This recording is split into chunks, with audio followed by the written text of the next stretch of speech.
I grew up in a small industrial town in Michigan where half the buildings were old factories no one bothered to tear down.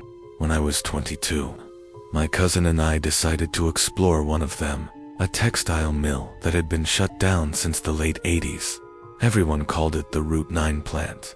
The windows were smashed, the sign was barely hanging on, and the whole place was surrounded by weeds and rusted fences.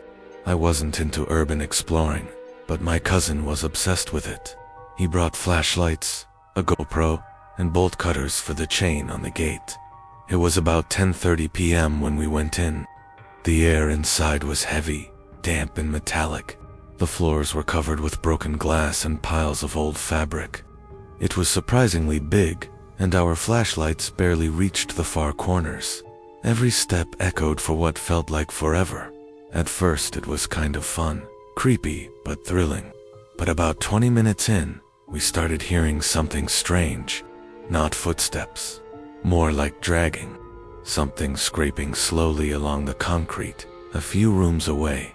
We froze, lights off, trying to listen. It stopped. Then a few seconds later, a loud clatter of metal falling. My cousin whispered, "Probably an animal." I nodded, but deep down, I didn't believe that. We turned the corner toward the sound. The hall stretched out long and narrow with doors on both sides. As we passed one of them, I saw movement through a crack, someone's shoulder, or maybe just a shadow. My cousin saw it too. We whispered each other's names, but the air suddenly grew cold, and a door slammed somewhere ahead. The echo rattled through the whole floor. He said, "We're leaving." As we started heading back toward the entrance, my flashlight began flickering. At first, I thought it was the battery. Then I realized it was deliberate, like someone was shining another light back at us from the far end of the hall. When we got to the exit, the gate we'd cut open earlier was closed again.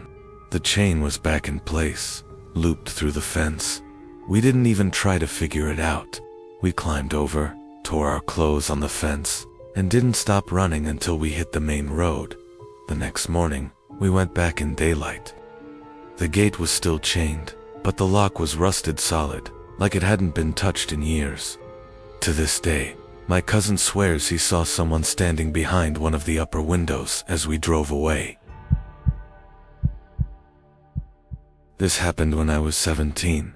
My friends and I used to explore old places to make short films for YouTube, mostly harmless stuff. There was an abandoned elementary school, about 20 minutes outside of town, that everyone said was haunted.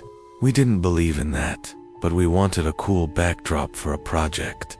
We went in through the gym door one Saturday night.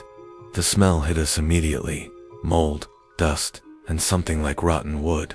The walls were still covered in faded drawings and class charts. Tiny desks were scattered everywhere. It felt weirdly sad, like time had just stopped. About an hour in, we were filming in a hallway when we heard a loud bang from one of the classrooms. It wasn't the kind of noise that happens when a building settles. It was sharp, like someone had kicked a metal chair. We went to check it out, thinking maybe another group of explorers had come in. The door was half open, but the second we stepped inside, it slammed shut behind us. All three of us jumped. My friend Jake tried to open it, but the handle wouldn't budge. We started panicking. The only light we had was our phones, and one by one, the flashlights started dimming. Then we heard it. Kids laughing, faint, high-pitched, echoing through the vents. I could feel my heartbeat in my throat. Jake kicked the door until it finally broke open. We ran down the hall, but when we passed the main office, every single locker door along the wall started slamming one after another. Bang, bang, like a wave chasing us down the corridor. We didn't stop until we reached the front doors and got outside. Once we were back at the car, we all realized the same thing. The laughter hadn't sounded like it came from a recording or a hallway. It sounded like it was right next to us. We deleted every clip from that night. None of us ever went back. When I was 20, I worked for a property management company that handled foreclosures and abandoned buildings. We were sent to photograph an old roadside motel that had been closed for years due to safety concerns. It was supposed to be a quick inspection, but when I arrived, my boss said, "Make sure to get shots of the basement too. We're checking for water damage." The motel looked frozen in time. Lobby chairs still in place, brochures on the counter, even a half-drunk can of soda rusting beside the phone.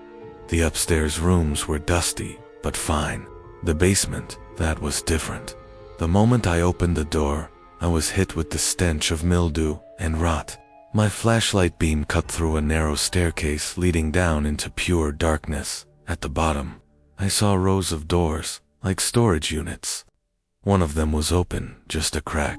I called out, "Maintenance. Anyone here?" Nothing. I took a few photos.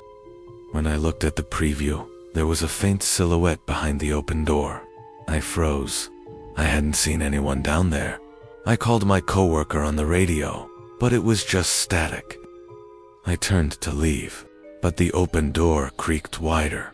Slowly, then, I heard a whisper. I couldn't make out the words, but it sounded like someone breathing. Just inches away, I bolted up the stairs, slipped, scraped my knee, and nearly broke my flashlight.